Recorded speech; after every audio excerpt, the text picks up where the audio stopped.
Texas freezes as the power grid buckles. The Washington Post worries that conservatives are complaining too much about cancel culture. And Joe Biden kind of loses it on national TV, but the fact checkers are there to save him. Don't worry. I'm Ben Shapiro. This is The Ben Shapiro Show. The Ben Shapiro Show is sponsored by ExpressVPN. Why haven't you gotten a VPN yet? What are you doing? Visit expressvpn.com/Ben.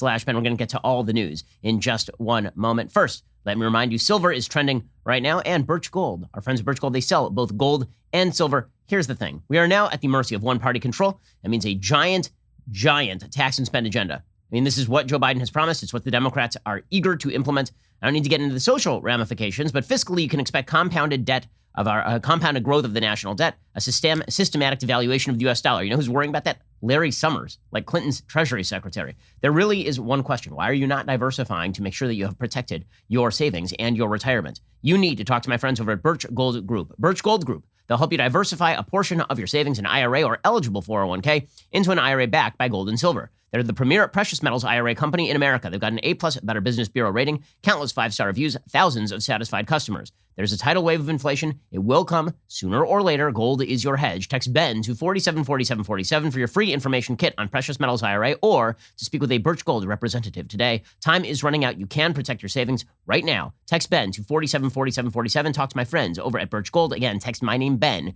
to 474747 to get started. Okay, so the big news of the day continues to be this enormous cold snap that is hitting the vast majority of the United States. We in Florida are just waving at the rest of you guys because it's great down here, but pretty much everywhere else in the United States is frozen. Some 74% of the United States right now is under snow or ice. It's an amazing thing. I mean, we haven't seen a weather snap like this in probably 100 years, 120 years.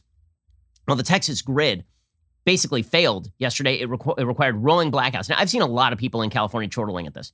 And because Texas and California are rivals, Texas is conservative, California is uber liberal. Okay, well, here's the thing. When Californians look at Texas, they're like, ha, your grid failed. You are getting some of that from people in the media left. Let us just quickly note, when California's electrical grid failed, it's because it was hot during the summer. I used to live there. Okay, I lived there for nearly all of my life. And every year there would be rolling blackouts of some sort or another because of the completely predictable weather pattern of it being hot during the summer in Los Angeles. Okay, so that is not the same thing as a once-in-a-century cold snap that hits Texas and then the power grid fails. See, unexpected events tend to have unforeseen consequences. Why would Texas spend bajillions of dollars to protect against something that happens once every 120 years, apparently? Okay, so they're not equivalent in that way. Let's just begin with that. But now there's widespread debate over why the Texas electrical grid failed. And the answer is there are multiple factors as to why the electrical grid failed. You're seeing the media run out there screaming to protect the wind turbines. So one of the theories is that the wind turbines in Texas basically froze over and stopped producing the requisite amount of electricity. Another one of the theories is that the electrical grid itself was not essentially wired for this kind of demand. Natural gas was failing because a lot of the pipelines were not actually insulated for this kind of cold. So as always, whenever there's a crisis, there are generally multiple factors in play. But you'll notice that the media are only defending one of the factors. That would be the wind turbines. Now, let's be real about this. Wind turbines are one of the most expensive forms of energy in Texas. Texas is a natural gas and oil state.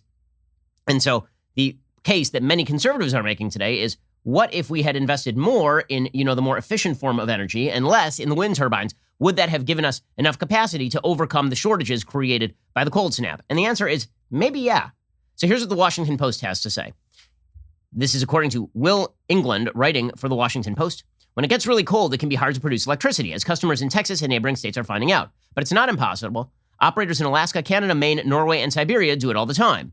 Well, I mean, first of all, that's because virtually everything in those places is built for things being extremely cold. The climate in Texas is generally not like the climate in Norway or Siberia. What has sent Texas reeling is not an engineering problem, nor is it the frozen wind turbines blamed by prominent Republicans. I love the media are like, nope, not at all. It's not the wind turbines, not at all. You leave those wind turbines alone. You stop that with the wind turbines. And again, wind turbines are a factor. To pretend they are not a factor is to ignore the fact that, again, crises usually have multiple parents. It is a financial structure for power generation that offers no incentive to power plant operators to prepare for winter. In the name of deregulation and free markets, critics say Texas has created an electrical grid that puts an emphasis on cheap prices over reliable service. Well, I mean, Texas created an electrical grid that puts an emphasis on cheap prices because, generally speaking, cheap prices are very, very good for consumers, and that seems to make a bit of a difference.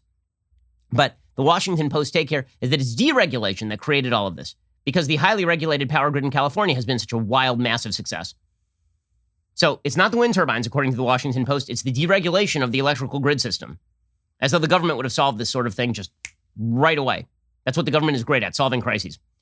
According to the Washington Post, the temporary train wreck of that market Monday and Tuesday has seen the wholesale price of electricity in Houston go from $22 a megawatt hour to about $9,000. Meanwhile, 4 million Texas households have been without power. Well, yes, it turns out when there is a dramatic increase in demand and there is a dip in supply, the prices go up. That is how supply and demand grids work.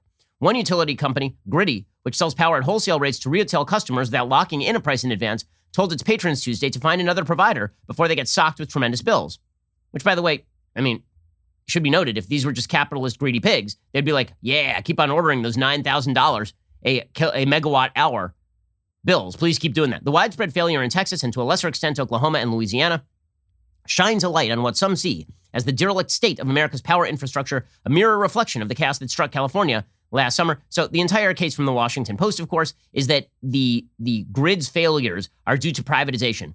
Because, again, if there's one thing we know about government-run systems, it is that they are incredibly efficient and they are insulated against every form of attack. Always. This is what the government is great at, except for not. Governor Greg Abbott called Tuesday for reform of the state's electric grid operator, the Electric Reliability Council of Texas, ERCOT. He said far too many Texans are without power and heat for their homes as our state faces freezing temperatures and severe winter weather. This is unacceptable. He said he would work with the legislature to find ways to ensure our state never experiences power outages like this again. Meanwhile, people on the right side of the aisle, they were saying, one of the problems here is, in fact, the windmills. So, for example, Dan Crenshaw, our friend from Texas, he said, with blackouts across Texas, many are wondering what happened. Leftists are cheering a red state having energy problems. Here is the truth about what happened. Summary. A mix of over-subsidized wind energy and underinvestment in gas power means we didn't have enough baseload energy for a massive spike in demand. Also, Texas infrastructure isn't designed for once-in-a-century freezes. This is correct. So he points out that West Texas had wind turbines that had to be de-iced. The little energy that power regulators planned on being supplied from wind was now gone. He says, we have almost 31 gigawatts of wind installed on the grid. On Monday, we couldn't even depend on 6 gigawatts working. To make matters worse, existing storage of wind energy in batteries was also gone because batteries were losing 60% of their energy in the cold. Bottom line, renewables don't work well in extreme weather. They never will. This is what happens when you force the grid to rely in part on wind as a power source. When weather conditions get bad, as they did this week, intermittent renewable energy like wind isn't there when you need it. 2, nuclear also got too cold. We only have 4 nuclear units in Texas, near Houston and Dallas. One of the reactors near Houston turned off due to a safety sensor freezing. No problem with the reactor, but the lack of the sensor forced the plant to shut down as a precaution. He says this is also a good indicator as to how safe nuclear is because they have all sorts of safety switches. 3, we don't have enough natural gas online. ERCOT, again, that is the Texas power grid, planned on 67 gigawatts from natural gas and coal, but could only get 43 gigawatts of it online. We didn't run out of natural gas, but we lost the ability to get it transported. Pipelines in Texas don't use cold insulation, so they froze. Every natural gas plant stayed online. The downed plants were due to scheduled maintenance. Governor Abbott made the right call in diverting all natural gas to home heating fuel and then electricity for homes. Gas and coal brought a stable supply of energy, but still not enough. Why don't we have extra gas power when we need it most? Because years of federal subsidies for wind has caused an over-reliance on wind and an underinvestment in new gas and nuclear plants. The bottom line is that fossil fuels are the only thing that saved us. They are the base load energy. Even if we were even more reliant on the wind turbines that froze, the outages would have been significantly worse. See, this is the point. And this is where Crenshaw hits the nail on the head. So, crisis has many parents, as I say. Failures of the electrical grid, which in retrospect are somewhat foreseeable, but not completely foreseeable, considering this is, a once-in-a-lifetime event. 2, the freezing of a lot of the natural gas and oil pipelines. 3, the wind turbines. But here's the question. Which one of these things is a solution? Now, the left would say that the natural gas and the oil are the problem, right? They want more wind turbines. So which factor here is the cheapest to build, the cheapest to maintain, and the most reliable over the course of its development? And the answer here is not wind turbines. So if you're looking from problems to solutions, if you're looking to actually solve problems like this in the future, there are a few things that you can do. 1, you can make sure that the pipelines actually have the heating infrastructure necessary so they don't freeze. 2, you can make sure that the nuclear power plants, there are more of them. 3, you can stop subsidizing the most expensive form of energy and the form of energy that is most likely to fail. So when it comes to solutions, the solution is indeed fewer subsidized wind turbines and more subsidization of the most efficient form of energy, if this is what you are worried about. We'll get to more of this in just one second because the media don't want to focus on the answers to the problem, Because if they focus on the answers to the problem, it might necessitate them taking a second look at the expensive nature of giant wind turbines in the middle of nowhere. We'll get to more of this in just 1 second. First, let us talk about your sleep quality. So I will admit that my little baby woke us up at 4 a.m. last night. She's been teething hard. Well, that meant that when I got back on the mattress, I really wanted to go to sleep. Well, the good news is when I get on that mattress, I sleep like a baby should because I have a Helix Sleep mattress. Helix Sleep has a quiz. It takes just 2 minutes to complete. It matches your body type and sleep preferences to the perfect mattress for you. Why would you buy a mattress made for someone else? With Helix, you're getting a mattress that you know will be the perfect way for you to sleep. Everybody is unique. Helix knows that. They have several different mattress models for you to choose from. They've got soft, medium, firm mattresses, mattresses that are great for cooling you down if you sleep hot. They've even got a Helix Plus mattress for plus-size folks. If you're looking for a mattress, you take the quiz, you order the mattress you're matched to. The mattress comes right to your door, shipped for free. You unwrap it, it inflates right in front of you. It's great. It's terrific. My wife and I have one. We took the quiz, and it is made just for us. Head on over to helixsleep.com/Ben. Take their 2-minute sleep quiz. They will match you to a customized mattress that'll give you the best sleep of your life. They've got a 10-year warranty. You get to try it out for 100 nights risk-free. They'll even pick it up for you if you don't love it, but you will. Helix is offering up to $200 off all mattress orders and 2 free pillows for our listeners at helixsleep.com/Ben. That is helixsleep.com/Ben. Go check them out right now. Okay, so according to the Texas Public Policy Foundation, they say while Texas attempts to identify the causes of the tragic blackouts this week and the sources of mismanagement, it's clear that poor policy decisions are the root of this problem. Texas has lost significant fossil fuel generation capacity over the past several years and instead counted on nearly 20,000 megawatts of new wind and solar generation to satisfy steadily rising electricity demand. It has been known for years that a weather event combining low wind and solar production and record demand could lead to blackouts. This week, that event became reality as new wind and solar generation failed to produce when it was needed the most. As temperatures dropped further on Sunday night and electricity demand started rising, wind generation also began to drop, eventually bottoming out at 2% of installed capacity last night. And so here's the thing. Natural gas and oil was operating at maybe 70% of its installed capacity. Wind generation was operating at maybe 2% of installed capacity. Preliminary data indicates conservation measures and rolling outages were not initiated quickly enough. Contrary to numerous false reports that coal and natural gas plants were also frozen, almost all of those reliable generators were operating without interruption until the system failure, just as they do in much colder climates all over the world. The situation could have been avoided had ERCOT acted more swiftly, but it never would have been an issue had our grid not been so deeply penetrated by renewable energy sources that contribute the least when they are needed the most, yet are propped up by billions in taxpayer-funded subsidies every single year. Okay, so this happens to be the truth. Now, PolitiFact, of course, is going to say that you can't blame the wind turbines. Never, ever blame the wind turbines because the leftists at PolitiFact love the wind turbines. So here's what they say. They say Texas does have a bodacious amount of wind power. In winter, it supplies about 25% of the state's electricity, and nearly half of that capacity shut down when ice coated the turbine blades. As residents tried to heat their homes, demand surged. The agency that manages the state's power grid, the Electric Reliability Council of Texas, imposed rolling blackouts. The question is, was the state's reliance on wind power its Achilles heel? Did it fail to have enough gas and coal capacity to meet people's needs during extreme conditions? The numbers show that natural gas plants were the biggest cause of the power shortfall, not wind. The state's grid operator said February 15th that about 34 gigawatts of power were offline. But of that, about 4 gigawatts was due to problem with wind turbines. The rest came mainly from the state's primary sources, natural gas and coal. Those of you who have heard that frozen wind turbines are to blame, think again, tweeted Jesse Jenkins, engineering professor at Princeton. The extreme demand and thermal power plant outages are the principal causes. Well, the extreme demand, of course, is a principal cause. The question is, where's the flexibility in the supply? So here is the point. If the natural gas and oil facilities were responsible for, a bulk of the loss of energy, but also are responsible for the vast bulk of the power that is supplied, then the problem is probably with the other 25% of the power supply. Right? You see how they're playing with numbers here. What PolitiFact is saying is that in winter, wind turbines are usually responsible for 25% of the state's electricity. In the middle of this power outage, essentially, half the capacity shut down, so it went to 12%. 12.5%. Meanwhile, the other 75% of state capacity is provided by natural gas, oil, coal, nuclear. And of that, the bulk worked. Okay, but because it provides a larger percentage generally, that means that the absolute amount of energy lost in that particular sector was higher. Okay, that is not that does not speak to the most efficient source of power. It's pretty obvious what the most efficient source of power here was, and it was not wind. So again, the solution here is not going to be more wind turbines and more investment into renewable energy resources or anything like that. The solution, as everybody knows, is going to be less subsidization of the least efficient forms of energy. there's a certain irony to the fact that the same day that this happened in Texas, the editorial board of the Washington Post says that they want to raise the gas tax. Right? I'm not kidding. This is the exact same day. Poor timing here.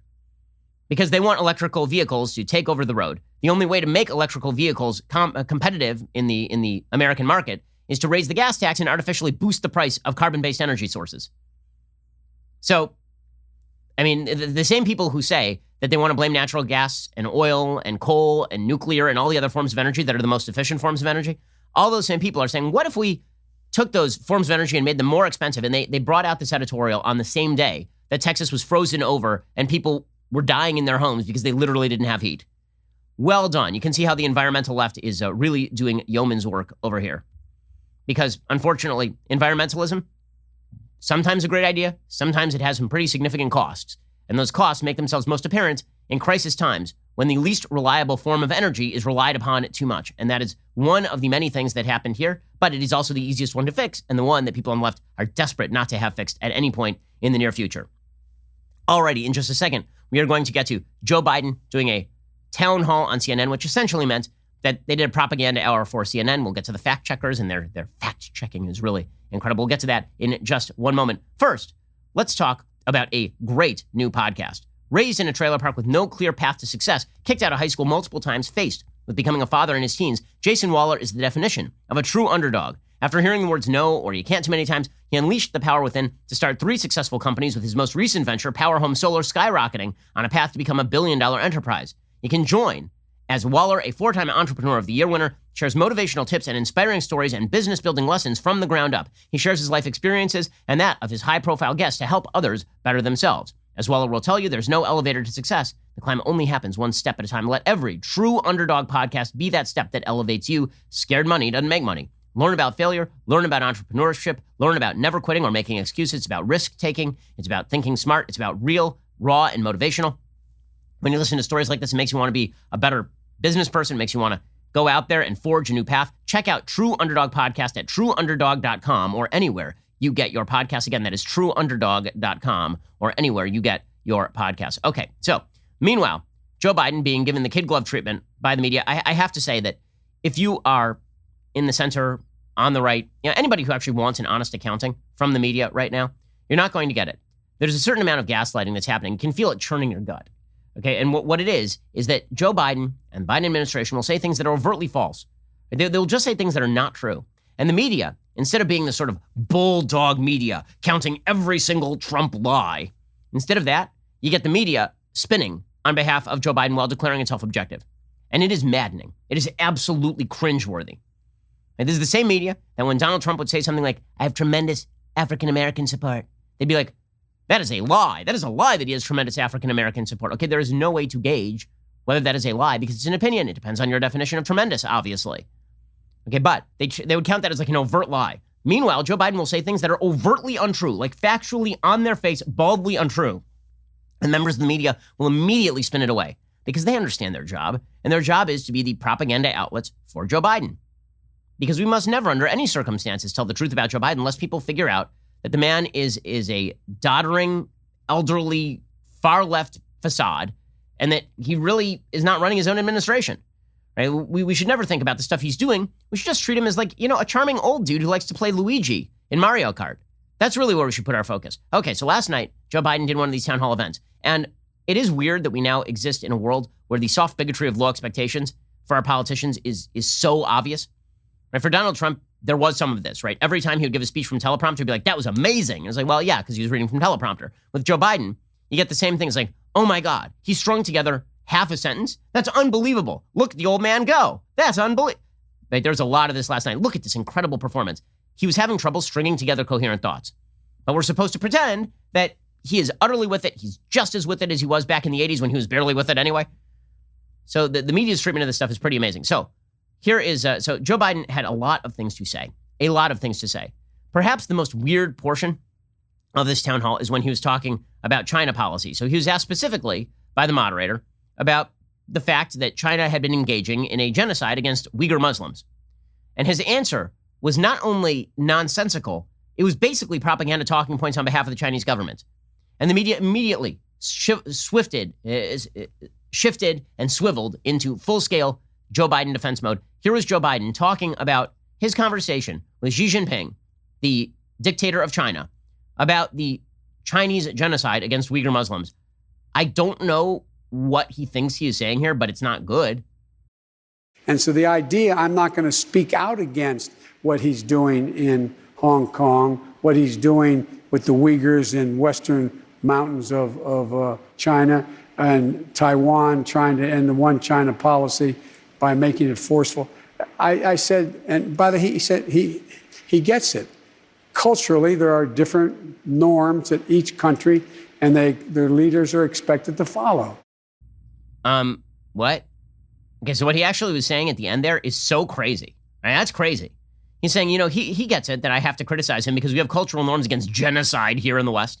He gets that I have to criticize him about that, but we have to understand they have their cultural norms as well. I mean, yeah, I'm going to criticize it. I'm going to speak out loudly about it, but I mean, let's be real about this. I mean, they have their cultural norms. I'm going to read you the entire transcript of what he said, okay? Because I think that it is well worth reading, because some people are going to suggest that this is taken out of context, and it is really, really, really not. So here's what Biden actually said, right? There will be repercussions for China, and Xi Jinping knows this. What I'm doing is making clear that we, in fact, are going to continue to reassert our role as spokesperson for human rights at the UN and other agencies that have an impact on their attitude. And then he continued, and this is the part that you just heard. I point out to him, no American president can be sustained as a president if he doesn't reflect the values of the United States. And so the idea is, I'm not going to speak out against what he's doing in Hong Kong, what he's doing with the Uyghurs in the western mountains of China and Taiwan, trying to end the one China policy by making it forceful. He gets it. Culturally, there are different norms that each country and that leaders are expected to follow. China is trying very hard to become the world leader, and to get that moniker and be able to do that, they have to gain the confidence of other countries. As long as they are engaged in activity that is contrary to basic human rights, it's going to be hard for them to do that. And then he said that the issue in China policy in general is, quote, much more complicated than that. I shouldn't try to talk China policy in 10 minutes on television. Okay, so there it is in context. Yes, he is saying that the human rights abuses are bad, but also Xi Jinping really understood where I was coming from because we just have different cultures, you see. And that kind of excuse making from Trump would be ripped up and down by the media. But here they're like, no, it's fine what he said. How dare you point out that it's bad when he says that there are just cultural differences that lead to, genocide. I mean, it's pretty incredible stuff. And that was not the only example of this, of course. Maybe the most obvious example is Joe Biden suggesting openly that they didn't have any vaccine when he came into office. Here was Joe Biden last night during the CNN town hall. The biggest thing, though, as you remember, when you and I shouldn't say it that way, as you remember, but when you and I talked last, we talked about it's one thing to have the vaccine, which we didn't have when we came into office, but a vaccinator. How do you get the vaccine into someone's arm? The F is he talking about? I shouldn't say that. He's so with it, man. Okay, he literally said we didn't have vaccine when we came into office. Trump says that. It's a lie. Biden says it, and Daniel Dale, fact checker extraordinaire, over at CNN says, Biden had said just prior there were only 50 million doses when he took office. I'm looking into that claim, but he clearly wasn't trying to claim the vaccine did not exist at all under Trump. Oh, you mean now you're going to contextualize? Oh, got it. Right, because this is the way that it works for the fact checkers. When a Democrat says something that's untrue, it requires context. When a Republican says something that requires context, it's just untrue. That's the way that this works for the Democrats and their friends in the fact-checking media. Okay, in just a second, we're going to get to Joe Biden and his COVID takes. So here's the thing about Joe Biden and his COVID takes. So when Joe Biden says that we didn't have the vaccine, obviously that is untrue. There were 1 million shots given the day that Joe Biden took office. Not only that, Joe Biden knows that the vaccine was there because Joe Biden was inoculated on January 11th. So maybe it was a slip of the tongue, but Glenn Kessler at the Washington Post suggested that it was because Joe Biden has a stutter that this happened. Joe Biden doesn't make that excuse for himself. No, it's that Joe Biden is not all there. We all know this. To pretend otherwise is to fail to look fact directly in the face. We are all aware of this. That's not the end of the world. We've had a lot of presidents who are half senile. But the notion that Joe Biden is in full command here is pretty wild. Meanwhile, he continues to trot out a completely all over the place COVID policy. And Biden's COVID policy is just all over the place. He's unleashed members of his administration to say that the schools should essentially never reopen. Then he's got people out there saying they should reopen as soon as possible. Then he's got his press secretary, Jen Psaki, saying, what if we opened it one day a week? And now Joe Biden's like, well, what if we opened it all the days a week? I don't have any idea what you guys want. I don't know what you're saying. All I know is that I don't trust you because I have no idea what the hell you're talking about. Here was Joe Biden disowning Jen Psaki's response on schools, for example. Remember, Jen Psaki said the goal was in 100 days to have 50% of schools open to hybrid learning, meaning 1 day a week. Now, here is Joe Biden walking that back and just taking his press secretary and just dumping her right under the bus. Your administration had set a goal to open the majority of schools in your first 100 days. You're now saying that means those schools may only be open for at least one day a week. No, that's not true. That's what was reported. That's not true. It was a mistake in the communication. But what I'm talking about is I said opening the majority of schools in K through 8th grade because they're the easiest to open, the most needed to be open in terms of the impact on children and families having to stay home. So when do you think that would be K through 8, at least 5 days a week, if possible? I think we'll be close to that at the end of the first 100 days. Okay, so now he's shifting the standard again. Do you believe him, or do you think they're going to walk that one back today? My guess is within the next week, they will walk that one back, because that's not what the teachers' unions want. That is not what the teachers' unions want. Meanwhile, he is again shifting timelines. He now says that all the shots are going to be available, right? He changed it even over the course of 24 hours. He said, we're going to try and get everybody inoculated by like July. Now he's like, well, we'll have enough vaccines to inoculate everybody by July, which means not everybody's going to be inoculated by July. So he's finally asked, when will things be back to normal? And here's Biden explaining that things will be back to normal, like in forever. Here is the President of the United States. God love us. By next Christmas, I think we'll be in a very different circumstance, God willing, than we are today. I think a year from now, when it's 22 below zero here, a year from now, I think that there'll be significantly fewer people having to be socially distanced, have to wear masks, etc. But we don't know. Is he insane? Is he insane? A year from now? I mean, I'm looking at my calendar. It's the middle of February, dude. You're saying February 2022, a significantly different number of people will be wearing masks and socially distancing than are now, but we don't know? So he's just talking about forever. Honest to God, what's the point of getting a vaccine if we can't go back to normal? I don't know, especially if you're young and healthy. What is the point if you are 20 years old of going out and getting a vaccine if you can't go back to normal after you take the vaccine? Here's the reality. Nobody's going to do any of this crap. Nobody's going to do any of this crap. As soon as there is any significant level of vaccination in the American community, meaning people over 65 have gotten vaccinated and people who are more vulnerable have gotten vaccinated, we're all going back to normal. We're going back to ball games. We're going back to theaters. Everything is going to go back to normal because nobody is going to do this. This is not how human beings were meant to live. We are not going to continue doing this just because Joe Biden fears that there might be a COVID variant at some point in the unspecified future that could do damage. By the way, if we are treating schools this way for COVID, we should truly shut down the schools entirely. Because guess what's more dangerous to kids than COVID? All the things, pretty much. COVID is less dangerous than the flu. We don't shut down the schools in the fall because of flu. Maybe we need to. Maybe we need to socially distance and mask forever. Okay, this is just nonsense. There is no coherent policy coming out of this administration. None. The lack of a coherent policy is truly amazing. But the good news is that you always have Dr. Anthony Fauci to clarify things. And by clarify things, I mean be a complete an opaque piece of glass that no one can see through. Fauci, I went, you can see my trajectory on Fauci. Go back and watch at the beginning of this pandemic. I defended Fauci repeatedly. I said, all of the rage against Fauci is unjustified. Fauci is just a guy trying to do his best. Now it's pretty clear that Fauci's a political hack, or at least he has morphed into one over the course of time.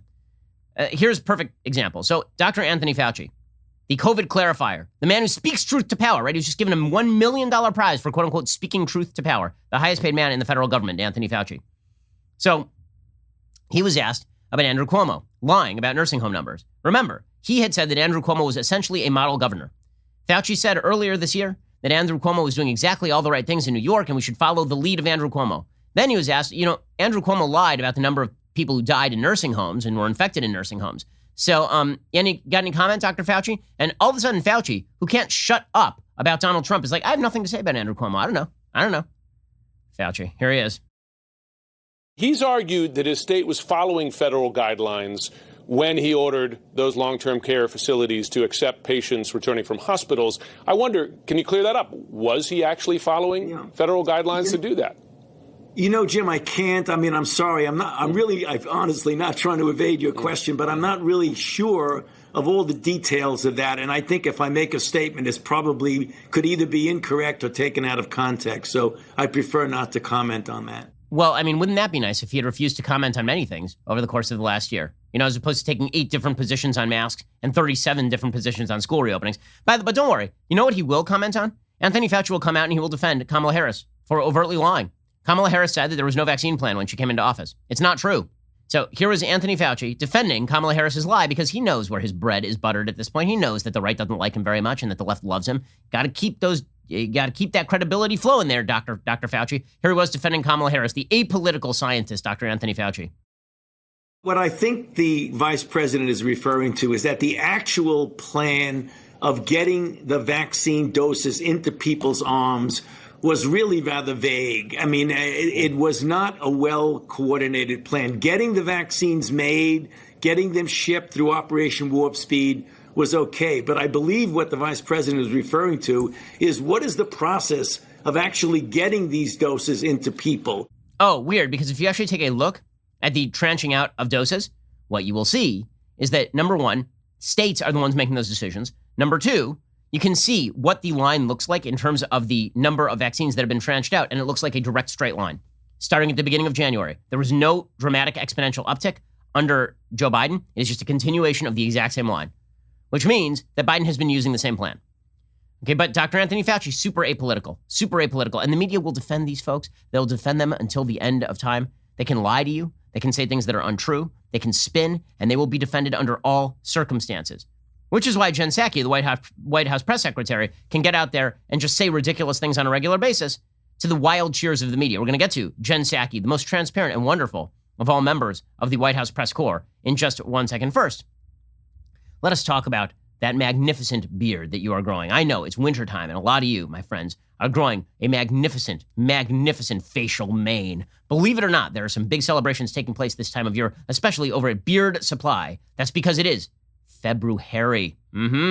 Happy February, everyone. It's the time of the year to grow that beard. But please, do yourself and everyone else a favor. Do it in style. Beard Supply, running a promo on all their beard oils right now. Buy one, get a second one, 50% off. No promo code necessary. Just head on over to beardsupply.com to get the discount today. Beard oil not only moisturizes away that itch, it also nourishes your hair for a better looking beard overall. So grab one oil today, get a second one 50% off, knowing these are all natural, all awesome for your beard, whether those whiskers are old or new. This discount is up at the end of the month. You better get over there right quick. Visit beardsupply.com to buy one oil and get the second one 50% off. That is beardsupply.com. If you wish to have a luxurious mane like Matt Walsh, or perhaps you just want a scraggly, wispy little thing like my friend Jeremy Boring, well then, no matter what kind of beard you have, you need Beard Supply. Go check out beardsupply.com. Buy one oil, get a second one 50% off. That is beardsupply.com. All right, we're going to get to more of the Jen Psaki Show in just one moment, and our leftist media covering for everything Democratic.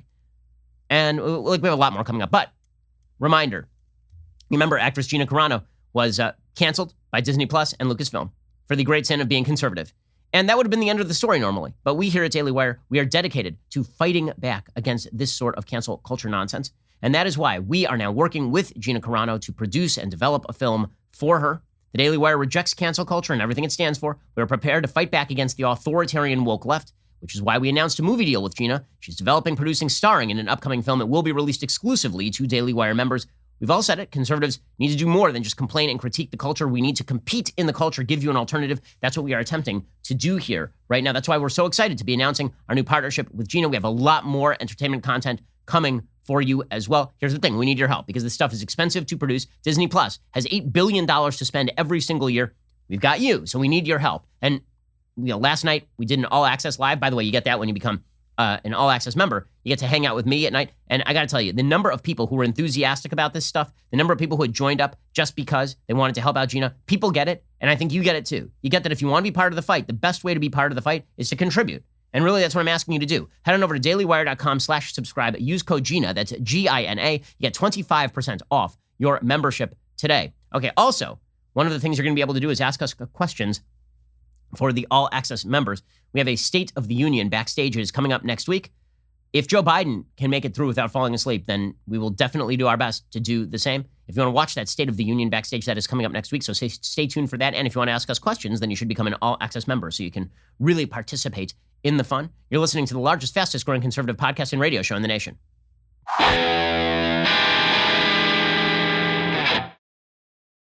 Okay, meanwhile, Jen Psaki over at the White House getting away with her brand, her unique brand of dishonesty. So she says a lot of things. A lot of things does Jen Psaki. So one of my favorites, you remember there was this big scandal where the White House deputy press secretary, a person named TJ Ducklow, was dating a person over at Axios who was covering the Biden transition team and the Biden White House and the Biden campaign. And some people at Vanity, some people at Politico started covering that particular story. And so TJ Ducklow called up the woman who was covering the story and basically suggested that she suffered from some sort of sexual jealousy. And then it took them like fully 4 or 5 days to fire the guy. First, they tried to suspend him. Then when it became clear that the controversy was not going away, they fired him. So Jen Psaki was asked about this. How refreshing, Jen Psaki. And she said, no, you know what? We did the right thing in the end, right? So we get credit for that, huh? I think the president leads by example, and I try to do the same. And on Saturday, when we announced that TJ Ducklow had resigned his position, something we all agreed was the right path forward, I made clear that every day we're going to try to meet the standard set out by the president in treating others with dignity and respect, with civility, and with a value for others through our words and our actions. He's no longer employed here, and I think that speaks for itself. Well, I mean, you know what speaks for itself? The fact that you guys tried to suspend him for a week and get away with it. That's what speaks for itself. Other things that Jen Psaki said yesterday, this one's pretty great. So she was doing one of these live-to-camera mailbags, essentially. People were asking her questions. And somebody tweeted at her, what is President Biden doing for my small business? Listen to this. This is the worst answer I have ever heard to this particular question. What is President Biden doing for my small business? First and foremost, he nominated a woman to lead the Small Business Administration who formerly worked there. Second thing is he signed an executive order to make it easier for minority-owned small businesses to get access to the funding that they need. Okay, so I want to focus in there on that first answer. So the first thing, the most important thing, how are you going to help my small business? Well, someone with a vagina, I assume, is going to be leading the Small Business Administration. Although, according to the White House press secretary, some women have penises. So I really don't know what it means that a woman was nominated to lead the SBA, because it could literally be a woman or a man. I don't know what any of that means. But it is very important to you that your small business will be helped because a person who identifies as female is going to be leading the Small Business Administration, as opposed to, like, you know, under the Trump administration where Linda McMahon was leading the SBA, a woman. So yeah, really well done there, Jen Psaki. And everybody's like, oh, she's incredible. The gaslighting, I can't take it. I can't take it anymore. And we're in like month 1. Okay, it's going to be a very, very long 4 years with this media in place because they are just garbage at this. By the way, the Biden administration is actually going to push some pretty bad policy here. Jen Psaki suggested yesterday that they're going to radically shift on foreign policy, which we all knew was coming. So the best part of the Trump administration, by far, was its foreign policy. By far. They didn't start any new wars. First administration in my lifetime that didn't. They brokered several peace deals in the Middle East. First administration in my lifetime to seriously do that. And the takeaway is all of that was wrong, according to Joe Biden's press secretary. What we need is a return of the foreign policy blob that bullies Israel into making concessions to terrorists and also kowtows to China and all the rest of this nonsense. Here is Jen Psaki pushing bad policy. But at least we have a girl who runs the SBA. That's the important thing. I can assure you that this president is not looking to the last presidency as the model for his foreign policy moving forward. President Biden has been working in the global arena for decades, and what he means by foreign policy for the middle class is ensuring that our team working on economic issues, our team working on national security issues, our teams thinking about how policies impact the American people are talking, and that we make decisions and make policies through that prism. So that was a lot of oatmeal coming out of her mouth right there, because that meant nothing except that we don't like Trump, and so we're going to dump over all of his foreign policy accomplishments. Now, here's the thing. Why are they allowed to get away with this? They're going to get away with an awful lot of bad policy. They're going to be getting away with an awful lot of lies. They've done so far for over a month. And that is apparently in going to be the new normal. The new normal is they just get away with lying. And the answer is because the media are in on it. Because the media are part of this. The media are a propaganda outlet. Your establishment media are a propaganda outlet on behalf of Joe Biden's administration. The same people who are declaring for years that Fox News is a propaganda outlet for Donald Trump, they are significantly worse when it comes to Biden. At least there were hosts on Fox News who were critical of Trump when Trump did dumb or bad things. You cannot find hosts on CNN who are critical of the Biden administration when they do bad things. Because according to people at CNN, they've never done a bad thing. Occasionally, Jake Tapper will ask a tough question. That's pretty much it. Meanwhile, the entire media has dedicated itself to focusing in on the thing that affects the most Americans right now, the most important thing in the world, and that, of course, is the January 6th riots that happened 6 weeks ago and are over, and which Trump was impeached in the House for, and he's not in office anymore. But the good news is you've got the media defending the Democratic Party against any and all who point out that the Democratic Party is, in fact, a radical party that has backed violence in the past. And the media are working overtime. They are working overtime for the Democratic Party at this point. So, got to play a couple clips on this. So, Joe Scarborough, a person who 5 minutes ago was chuckling it up with Donald Trump when he was running for president in 2016. And he was getting together with him. He and Mika, they were watching debates together. It was all good times for Joe Scarborough. Then Scarborough decided that Trump was the fonthead of all evil. Now Joe Scarborough is saying that there is no way to criticize the Black Lives Matter riots of the summer in comparison with the Capitol attack.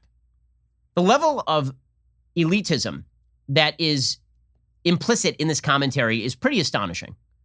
Let's just listen to what Scarborough has to say, because this does reflect what many in the media think, and it is so dismissive of the concerns of tens of millions of Americans. Here is Joe Scarborough saying, you can never, ever, ever point out that there's violence on both sides of the aisle and that many mainstream figures on the left side of the aisle have given the go-ahead to violence. You can't do that. Here's Joe Scarborough. I know there are idiots on other cable news channels that will say, well, you know, this mom and pop store was vandalized during the summer riots, and that's just as bad as the United States Capitol being vandalized. No, actually, no, jackass, it's not. The Capitol of the United States of America is the center of American democracy. And while I am a fierce believer in people's right to defend their private property, I'm not going to confuse a taco stand with the United States Capitol. See, the taco stand is just something that you personally invested in and built a business yourself. And if somebody burns that down, I mean, that's not that big a deal. If they attack a taxpayer building and then the taxpayer building immediately gets cleaned by a crew and is defended by, police officers and everything, then that's much, why do we care about your taco stand again? I'm just confused. How about this? How about both things are bad? I mean, why can't we just say that? Like, people invading the Capitol building is a tremendous act of evil. You know what else is an act of evil? Burning down a guy's taco stand. That is an act of evil. It is absolute evil to burn down somebody's private property because you're pissed about an unrelated issue or because you're just taking advantage of the chaos surrounding that unrelated issue to do damage to somebody. By the way, it wasn't just a taco stand, Joe. The Black Lives Matter riots did $2 billion in damage. $2 billion, according to insurance estimates. It was the single most damaging spate of rioting in American history, what happened over the summer. And the amount of property damage done at the Capitol was far less than that. That is not to minimize what happened at the Capitol. On an ideological level, it was an act of evil. It was an attempt to overthrow the workings of democracy. It failed. It failed that day. It didn't go on for months. It didn't have massive support from the political infrastructure. There's a bunch of nutcases deciding that they were going to run into the Capitol building and act like jackasses and photograph themselves and put it on Instagram so they can get arrested later. That is not to downplay the evil. But I'm not the one downplaying evil here. It's Joe Scarborough who's downplaying evil. If you burn down a dude's taco stand, apparently that just doesn't rank in the list of priorities. Because for the media, the only thing that matters is what they do for a living, and that is covering the government. And the government is the only thing that matters because they cover it. So if your property got burned down, no biggie. And if Democrats back that, no biggie again. Don Lemon making that point. He says, listen, Kamala Harris, sure, she raised money for rioters' legal fees, but that's not a big deal. By the way, Don Lemon portraying himself as an objective journalist, you could switch out the transcripts of Joy Reid and Don Lemon. They would read exactly the same. Joy Reid at least doesn't present herself as objective. Don Lemon does. So here is Don Lemon suggesting that it's perfectly fine for Kamala Harris to raise money for rioters' legal fees because it's legal. It's okay. Right? Because here's the thing. They don't care if your business gets burned down. All they care about is their political point of view. All they care about is the stuff that is important to them. Now, the stuff that's important to them can be important, but the stuff that's important to you is also important. And by the way, has a much more dramatic impact on your life. If somebody burns down your store, that has a much more dramatic personal impact on you than a bunch of Yahoo jackasses running into the Capitol building and breaking some windows. In terms of personal impact to you, not in terms of impact on the country at large, in terms of personal impact on you. And you know what has a big impact on the country as well? When a bunch of political figures and members of media say it's okay to burn down your taco stand. The dismissive and derisive tone toward people who run businesses in this country and who have invested their life savings in those businesses and who want to live in peace and security in their communities, the dismissive tone is astonishing. Here is Don Lemon defending Kamala Harris bailing out rioters. After the police killing of George Floyd in Minneapolis last spring, thousands of people, including Black Lives Matter supporters, took to the streets. Kamala Harris tweeted support for donations to the Minnesota Freedom Fund, which helped people post bail if they were arrested while protesting. So let's set the record straight. There was no bailing out, right? Kamala Harris tweeted about a fund to help people post bail, which is entirely legal. Okay, so no, that's called bailing out. If I post a donation link to a bailing out people fund, and those people are not generally arrested for protesting because protesting is legal. Okay, the people who were in jail were rioting. They were committing crimes. That is why they had been arrested in the first place. But according to Don Lemon, that's totally fine. Why is it totally fine? Because he agrees with those people. Because he thinks that those people are doing something that is just and noble. And so it's fine. By the way, I will point out to Don Lemon, you know what else is legal? Perfectly legal. The President of the United States saying untrue things about an election and telling people to peacefully and patriotically march to protest at a Capitol. That is perfectly legal. I don't think that was Don Lemon's perspective on Donald Trump's behavior on January 6th, do you? The utter imbalance in the media is going to be the continuing issue of our time, and it's not going away.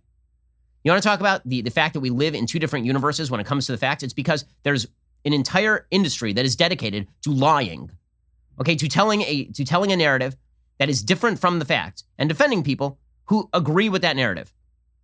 Now, we've tried on this show to differentiate between things that are fact and things that are my opinion. I try to do that every single day. I've said things that many of my listeners disagree with because I think that it's important for you to know the difference between my opinion and something that is factual. Members of our media, they don't care. And I'm honest with you about my own biases. Don Lemon is not. Okay, that imbalance is creating the massive distrust of institutions. And no, that distrust of institutions is not going to go away. It's not going to go away anytime soon. And that is why you're starting to see the left get more and more authoritarian. The left realizes that in order for them to have a prevailing point of view here, in order to end the polarization, there are only two ways to do it. One is to come back to the table. They don't want to do that. And start being honest. They're not going to do that. And the other is just to purge. The other is to cram down their particular point of view through woke purges. Speaking of which, let's talk about the cancel culture for a moment. So one of the greatest forms of gaslighting that's happening in our society right now is this push by the left to cancel people, to destroy their careers, to go to people's bosses, to get them fired, to destroy their livelihoods, to get them kicked out of schools, based on old media posts or misinterpreted comments, and then to say that's not happening. It's not cancel culture is just consequences for your actions, guys. That's all cancel culture is. Well, the question is, are the consequences calibrated to the crime? Or was there even a crime committed? That's what we mean by cancel culture. Nobody is deeply worried about you speaking out against somebody you disagree with. That ain't cancel culture. You know what is cancel culture? Going to their employer and getting them fired for saying something online that you didn't like unrelated to their job. That's cancel culture. And you guys are pushing it every single day. But here's the thing. The left has pushed too far. The authoritarian left, which has taken over nearly every institution of American life. We're talking about from corporate America, which is now cramming down bullcrap diversity woke training sessions on you, to Hollywood, which has determined that if you are a conservative, you cannot work there. And also, they're only going to produce films that trend toward one political side of the aisle and TV shows that trend toward one political side of the aisle. Whether you're talking about the scientific community, which has caved in large measure to the woke. There are scientific journals that now ban studies. I'm not kidding about this. There are scientific journals that ban studies if those studies have quote unquote disparate impact. You're not allowed to publish a study if people could use the study to push for policy that is not in conjunction with leftist points of view. Every place from science to Hollywood to corporate America, every place from government to universities, the authoritarian left is in control of the means of dissemination of information, and they are in control of millions of people who work every single day in this country and pay taxes. They're in control of their lives. And so what the left is afraid of very much is that the authoritarian left, which does not represent a majority in this country, the woke authoritarian left, which loves canceling people and makes life miserable and wishes to eliminate all jokes and all fun and wants to keep tabs on Clubhouse and wants to keep tabs on Facebook and Twitter and make sure that they're watching you every minute of every day to make sure you don't say anything that they don't agree with. Those people are annoying. They are Puritan. They are McCarthyist, and nobody likes them. Okay, but they have created a power structure at the top of these institutions by being what is called an intransigent minority in social science talk. So I've talked before on the show about renormalization. The process of renormalization is how you take over an organization.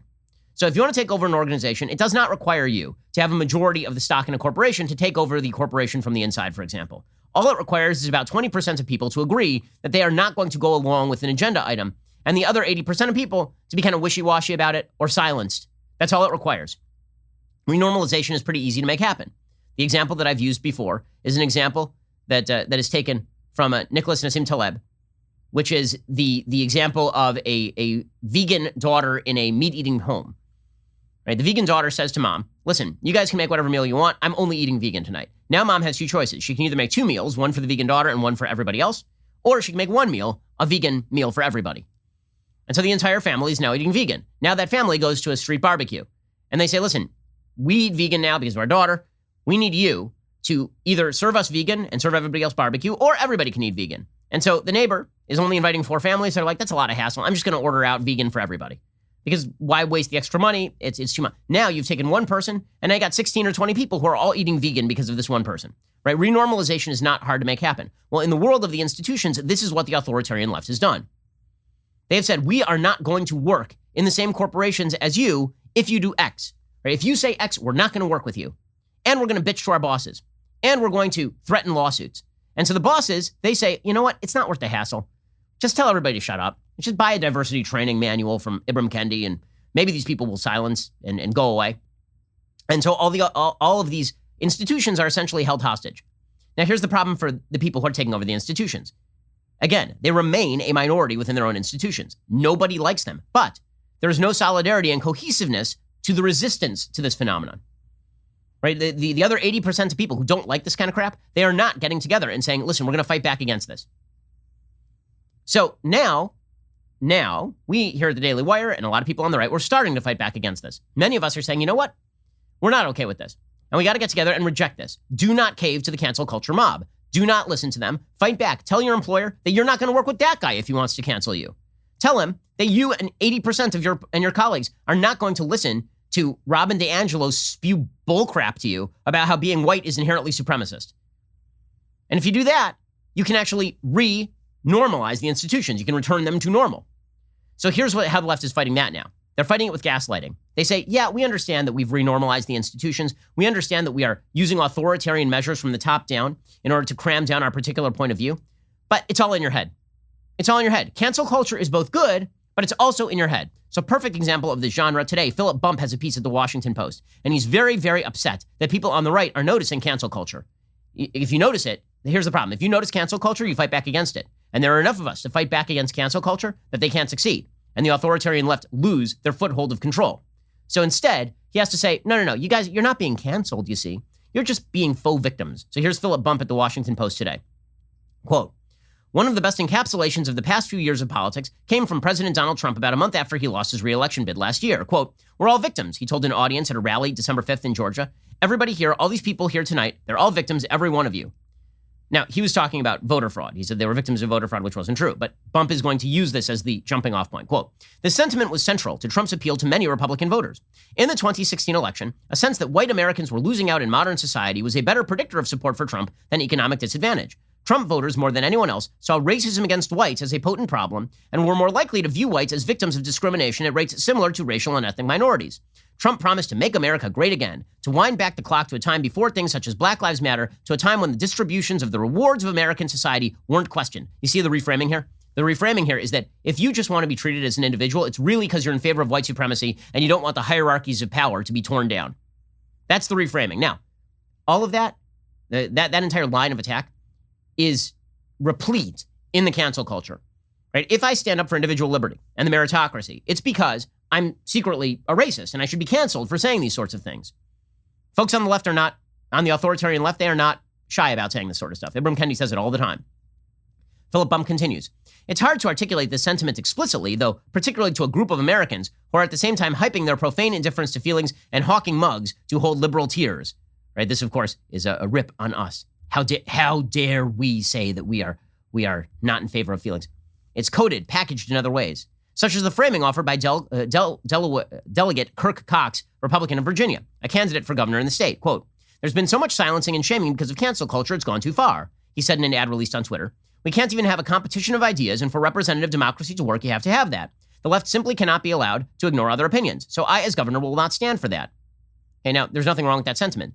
But Philip Bump is going to say that it's racist and paranoid to point out that people are being silenced, which is his attempt to silence people, ironically. He says cancel culture, as you may be aware, is an umbrella term for incidents in which people, usually public figures, have faced blowback for comments or actions, generally ones seen as culturally inappropriate.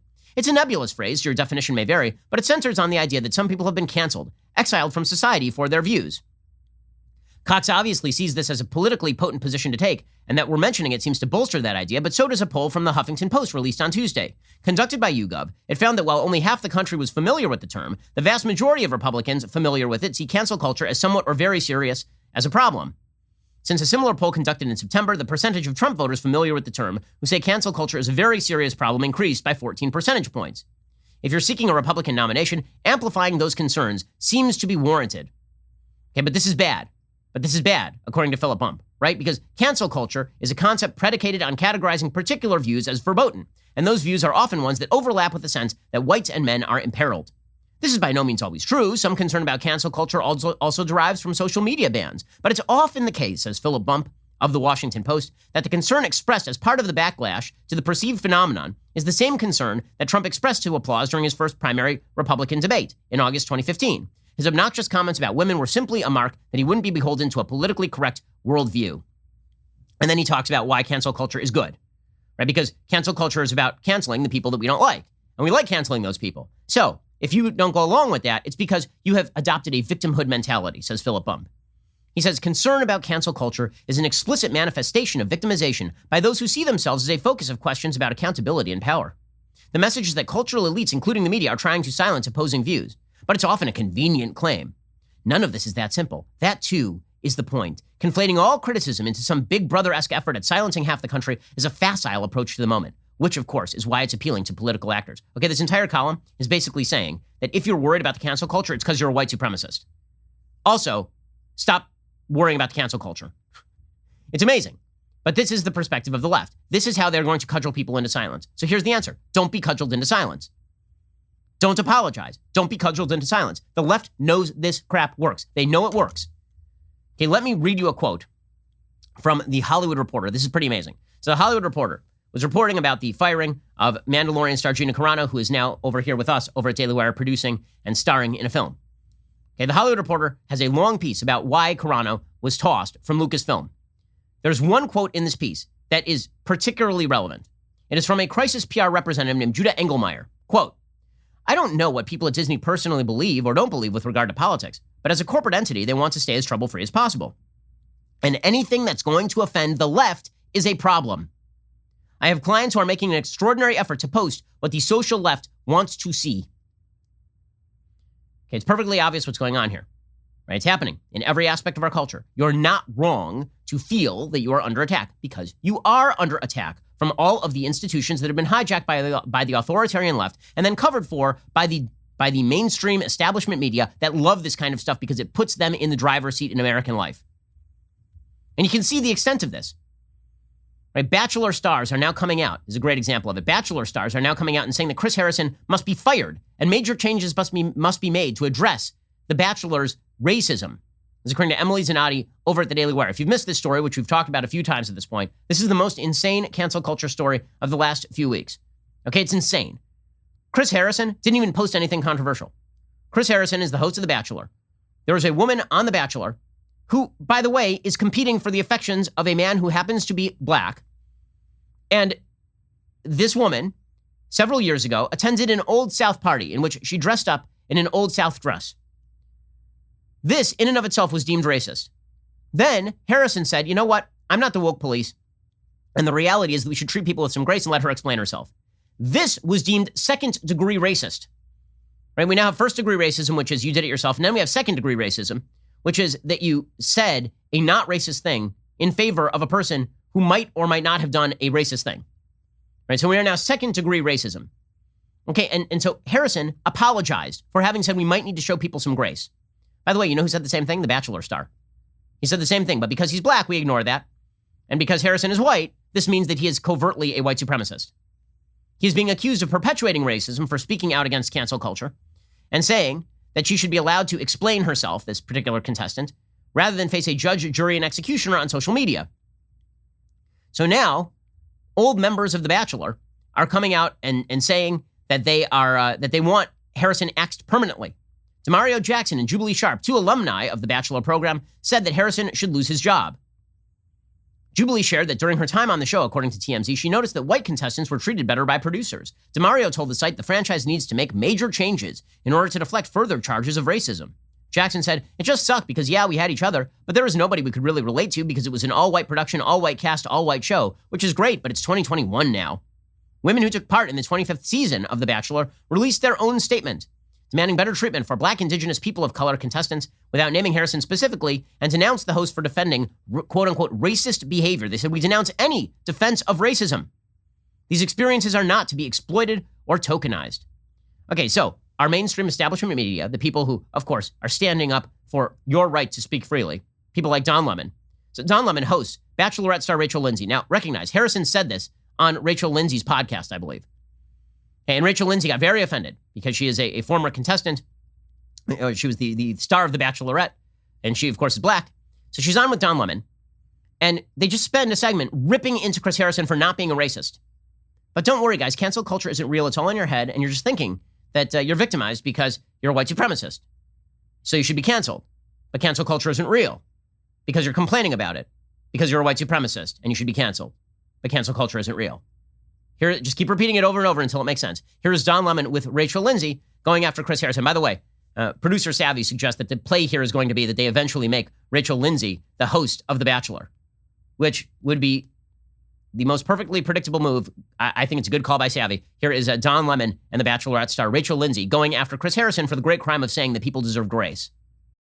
Why do you think Chris Harrison was willing to give Rachel Kirkconnell so much room for her hurtful actions, yet couldn't muster an empathy towards communities of color who were offended? Well, I think that's the problem in our society, is that people aren't trying to understand the other side. He knew how to defend himself and what he represents. He hasn't taken the opportunity or the chance in almost 50 years, especially doing what he does in the history of the show, to learn about racism in America. That's actually the definition of privilege. He is a white privileged man because he has been canceled from the show for the great crime of saying that people should be treated decently and not mobbed by social media. And Don Lemon is pushing that forward. But don't you worry about cancel culture. It's not coming for you. I mean, it is, but it's not real. And when it does come for you, if you complain about it, it's because you're a privileged white person and you should be wrecked. But don't worry, we're not canceling you because it's just what you deserve. Okay, the authoritarian left can be stood up to.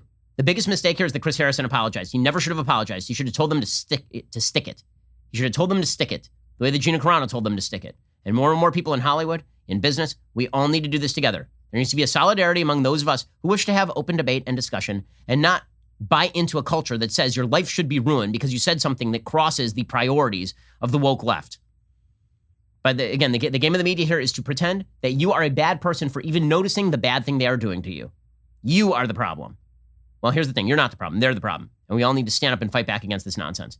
Okay, a quick note here on Rachel Lindsay, because I've just been informed of this by producer Savvy, who's on top of these things. I mean, she really knows. I don't know what she does the rest of her day, honestly. But in any case, she let me know about this yesterday. So Rachel Lindsay, right, who you saw and heard in that clip with Don Lemon talking about the awful, evil Chris Harrison, who committed the great sin of saying that people deserve grace and they shouldn't be wrecked on social media.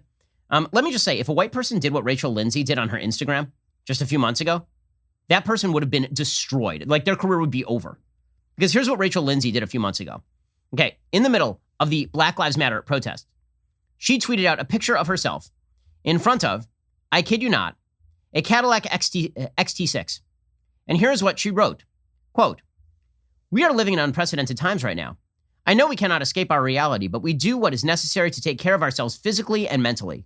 For me, I like to clear my head by going for a drive in my Cadillac XT6. With its Bluetooth connectivity, I can easily connect to my phone to stream almost anything and everything with crystal clear audio on the standard Bose speaker system. I can take this time to listen and learn from podcasts that support and uplift Black voices.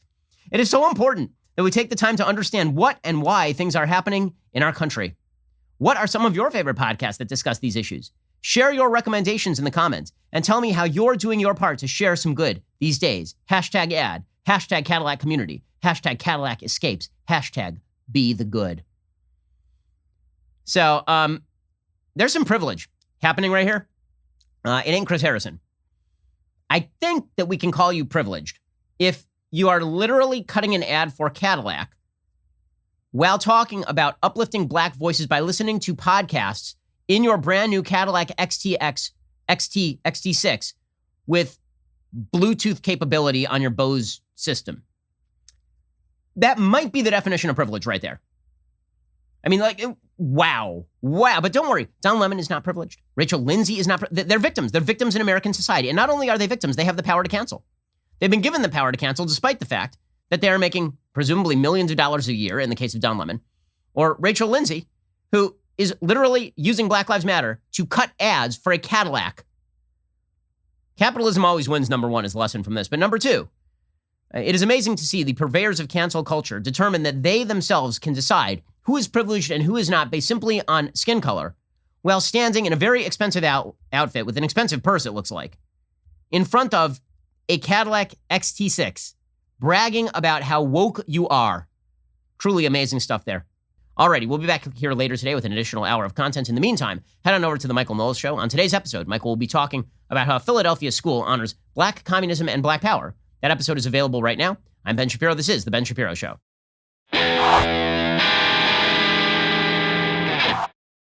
The Ben Shapiro Show is produced by Colton Haas. Executive producer, Jeremy Boring. Our supervising producers are Mathis Glover and Robert Sterling. Production manager, Pavel Wydowski.